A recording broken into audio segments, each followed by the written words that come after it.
E aí pessoal, tudo bem? Sejam todos muito bem-vindos ao canal Falando de Espiritismo. Eu sou Eduardo Sabag e hoje a gente vai falar rapidamente sobre algo que está fora do Espiritismo, né? Esse é um vídeo muito importante para que vocês compartilhem com todo mundo, pois é algo desesperador que está ocorrendo, né?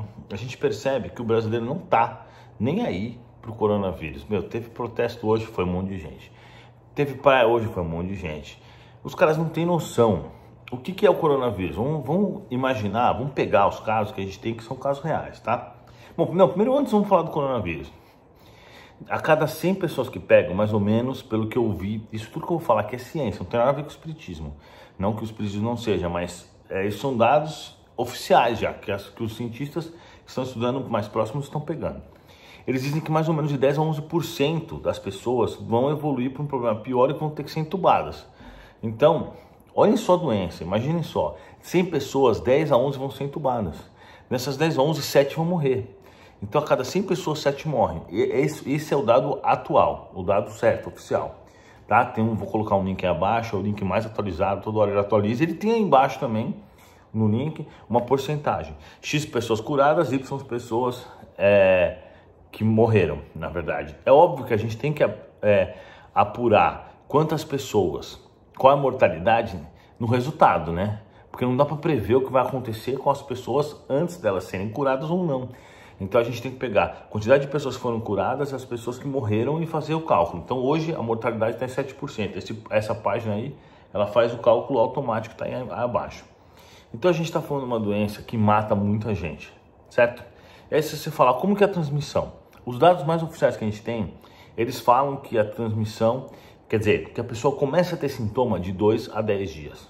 Então pode ser que a pessoa tenha no segundo, no terceiro, no quarto, no quinto, no 10º dia o sintoma. Só que o problema é que enquanto esses dias vão correndo, ela vai transmitindo outras pessoas. Então vamos imaginar o seguinte, o cara pegou um avião lá da França, voltou para o Brasil. Ele pegou um Uber. Se ele contaminou o Uber vai contaminar 30 pessoas por dia. Em São Paulo ainda, que o movimento é muito forte. E essas pessoas vão para suas casas, para seus trabalhos, para suas vidas, vão pegar ônibus, vão contaminar outras. Então é aquela coisa que aconteceu não só na Itália, no Irã, em vários outros países, é assim, começa 10 casos, 20 casos, 100 casos, 10 dias depois 200 casos, um mês depois 5 mil casos, 40 dias depois 20 mil casos. É o que está acontecendo hoje na Itália.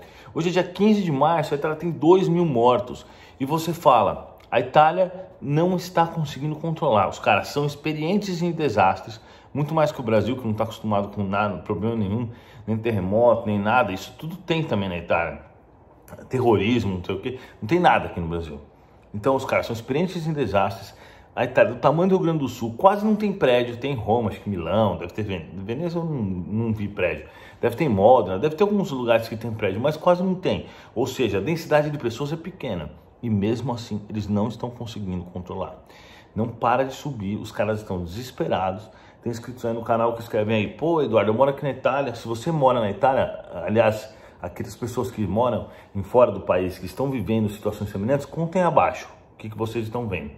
Então, tá todo mundo em quarentena, ninguém sai de casa, os caras ficam na janela cantando, e mesmo assim eles não estão conseguindo controlar. Então é uma situação desesperadora. Agora imagina tudo isso que a gente falou até agora no Brasil, onde os caras não estão nem aí, em São Paulo. Imagina só, São Paulo quer todo mundo socado no mesmo lugar. Se você viver um dia normal em São Paulo, você vai ter uma comunicação respiratória ou com a sua mão e tudo para umas 100 pessoas. Então rapidamente esse vírus vai disparar e o Brasil não tem estrutura. Se você falar, por exemplo, você vê a Venezuela hoje, está fechando as fronteiras, a Colômbia, vários países estão fechando as fronteiras, né? Essa é a maneira mais fácil, provavelmente, de você controlar a doença. Os únicos países que você viu que controlaram bem, Coreia do Sul, mas Singapura fez um controle fantástico, porque Singapura é um ovo. Então eles só fecharam as fronteiras, isolaram todo mundo e acabou. Mas a gente, no Brasil, não tem como fazer isso. Porque o Brasil é muito grande. Então se o cara tem na Bahia, você não pode proibir o cara. Eu, por exemplo, agora estou em Fortaleza, moro em Londrina. Eu vou ter que voltar para minha cidade, vou ter que voltar para São Paulo, pegar outra coisa. Você não pode proibir as pessoas de circularem no seu próprio país. Não é verdade? As pessoas têm que voltar para suas casas. Então, isso vai fazer com que o vírus espalhe ainda mais rápido. Como você não pode fechar cidades e falar, essa cidade aqui está fechada, você vai fechar a fronteira da cidade de São Paulo, quer dizer o quê? Que as pessoas vão passar umas para as outras de uma forma muito rápida e vai espalhar pelo país inteiro. O país não tem estrutura. Imagina só a quantidade de máscara. O governo está desesperado, com razão, com certeza. Eles já estão fazendo licitação para comprar mais macas, estão tomando várias medidas. O governador do Rio quer fechar a praia. Eu concordo com todas essas medidas. Aliás, eu acho que já deveria estar tudo fechado, todo mundo em quarentena, porque esse é o único jeito. Vai esperar o quê? Contaminar 10 mil pessoas, 20 mil pessoas para ir depois tomar essas medidas? Vai ser muito mais difícil, né? Agora o começo que dá para controlar. Então, pessoal, vamos abrir o olho. É algo muito, muito sério. Tem gente que está falando, ai, mas a China fez isso de propósito. Claro que não, porque a China não tem como controlar esse processo e a China também perdeu muito dinheiro com isso. A China perdeu mais dinheiro do que todo mundo, porque desde o início ela parou de produzir o compro da China e tudo mais. Mas eles fizeram algo assim fantástico. Agora, tem outra questão também.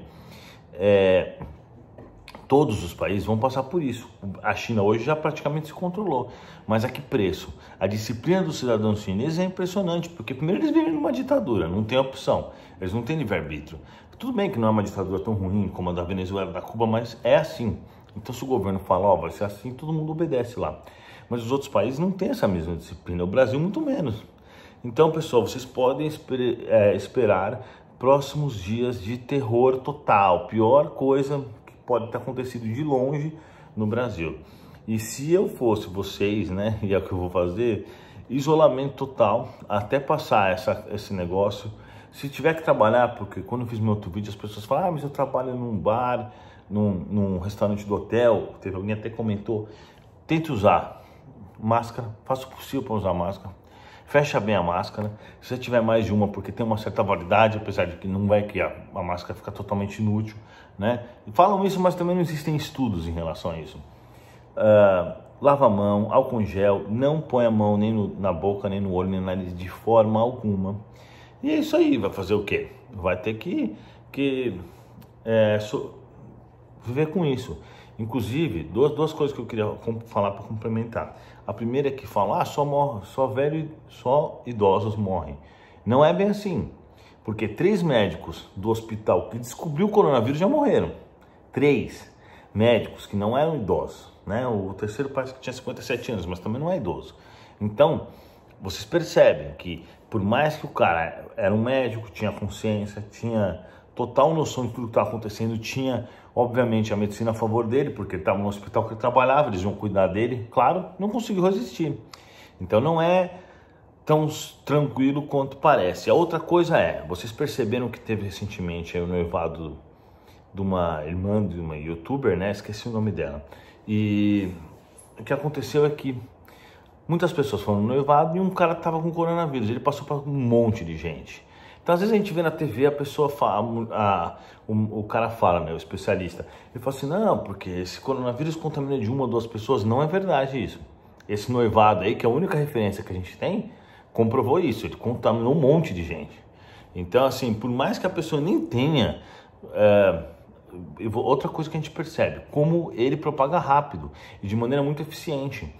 Você pode falar assim, mas o cara contaminou a esposa dele porque o cara beijou a mulher, dançou com ela, não sei o que. Não, ele contaminou um monte de gente, até pessoas que ele deve ter só cumprimentado. Então, e outra coisa, essa youtuber, ela parece que é uma menina que prezava muito pela saúde, tomava vitamina e tudo mais. Então, ela estava com a saúde bem. Então, esse coronavírus aí é complicado, não é fácil. A gente tem que se prevenir. A gente tem que ficar esperto. A gente não pode dar bandeira para o azar. Se você quer ficar bem, faça isso. Tome as suas precauções. Não fiquem aglomerados. Eu não pegaria nem elevador mais. Desceria de escada se eu morasse num prédio. Porque a situação vai ficar muito complicada. É claro que uma hora vai passar, né? Depois, isso eu já vou responder porque vocês também já perguntaram. Quando que isso vai passar? Quando os que pegarem se curarem, ou os que pegarem morrerem, e aqueles que tiverem contato não desenvolverem, o vírus não vai propagar no organismo deles. Aí tudo bem, a hora que passar praticamente por todo mundo, o vírus vai começar a morrer. Algumas pessoas que ficaram em isolamento não vão ter contato, vai ficar por isso mesmo. E vai ser assim. Só que isso vai demorar um tempo, vai custar muito caro, porque qual é o problema? Eu vi uma notícia dizendo exatamente assim, Na Itália eles estão fazendo atendimento seletivo, eles estão escolhendo quem vai morrer. Então tem duas pessoas, muito mal, as duas precisam ser entubadas, eles não tem como entubar as duas, eles estão entubando só uma, entendeu? Então é algo assim, desesperador. Vamos só pensar nisso, se a Itália, que é pequena, não tem prédio, tem um controle super extremo, um governo que está totalmente preocupado, está tomando todas as medidas necessárias e não está conseguindo controlar, vamos aguardar para ver o que vai acontecer no Brasil. Valeu, pessoal, não se esqueça de compartilhar esse vídeo, mandar para todo mundo, pois ele é de suma importância. Estou até gravando aqui sem microfone nem nada para poder postar, porque eu fiquei muito preocupado depois que eu vi hoje os protestos. Não estou falando da questão política, né? Mas assim, até porque eu não gosto do Congresso mesmo, mas os protestos que eu vi hoje, as pessoas todas aglomeradas, na praia, nos lugares, então as pessoas não estão se tocando do que vai acontecer. O que vai acontecer é desesperador. Tem até o nosso amigo administrador, o Magoga aí, Juliano Magoga, no nosso grupo de espiritismo, ele mora nos Estados Unidos. Ele falou que os Estados Unidos está totalmente desesperado, ninguém sai de casa, não tem mais comida no supermercado, não tem nem papel toalha. Ele acabou de me falar isso. Então o brasileiro não sabe disso, mas o que nos espera é muito, muito, muito drástico. Cuidem-se, pessoal, valeu, até a próxima e compartilhe esse vídeo. Tchau!